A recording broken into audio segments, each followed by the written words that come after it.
The love of learning, the sequestered nooks, and all the sweet serenity of books. These words of Longfellow come to life as one discovers the many unique books and volumes that populate H.F. DuPont's museum and library. The book, which is also known as the Codex format, is a really revolutionary and unique structure. It really revolutionized learning and the spread of information after printing was introduced. Books are composed of printed sheets. They start out with multiple pages on a sheet, are folded, in this case into an octavo. Once they've all been sewn together around sewing supports, which link them, and then attached to the board on the inside. The entire book is covered with leather, which provides protection as the book is used. Books in particular, as they're used, tend to weaken most along the hinges, as you see in this case, resulting in detached or loose boards. Many of the books in the collection have been repaired using Japanese paper along the spine, either on the outside and or with a hinge on the inside.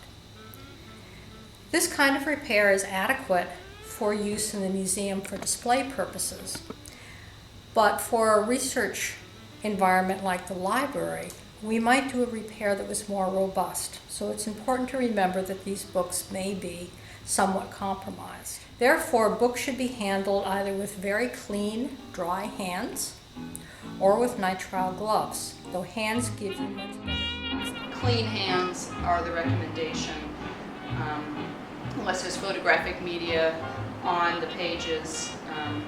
Gloves are perhaps going to inhibit sensitivity that you're going to need to just turn one page at a time. I suppose that the first thing to think about is you might be taking it off a shelf.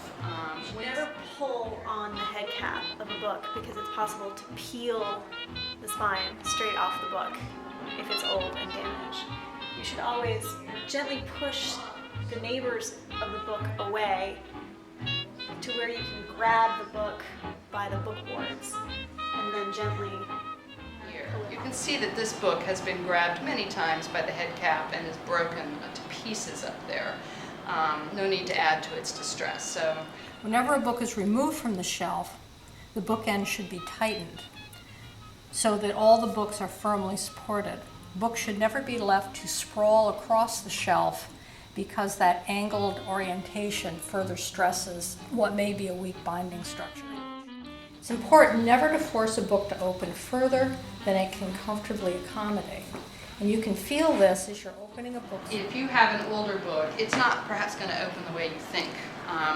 So it's best to hold it in both hands if you don't have a support, or if it's small enough to use without a support, as this one is. gently cradle the book boards open in your hands so that you can make sure that you're not stressing the binding open. It's very dangerous. If you force a book beyond where it opens comfortably, it will damage the binding, which is why the library so strongly discourages copying library books on a flatbed photocopier. You will be provided with foam wedges on which you can adjust the opening of the book so that you can read it and it is safe for the book. So in using a book, you want to support it, you want to watch what's happening as the page turns, and don't open it all the way, just open it enough to read and keep it supported. Turning pages, we all live with books at home.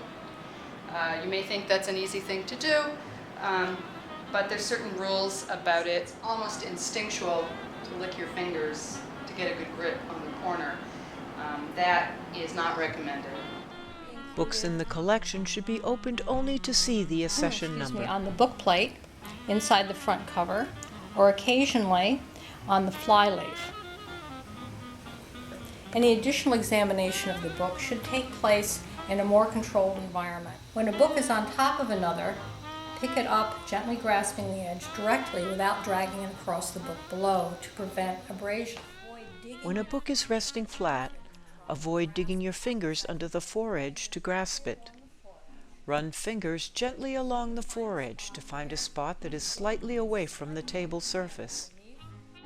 Lift it supporting the spine, and avoid squeezing the foredge, as this could further stress the binding.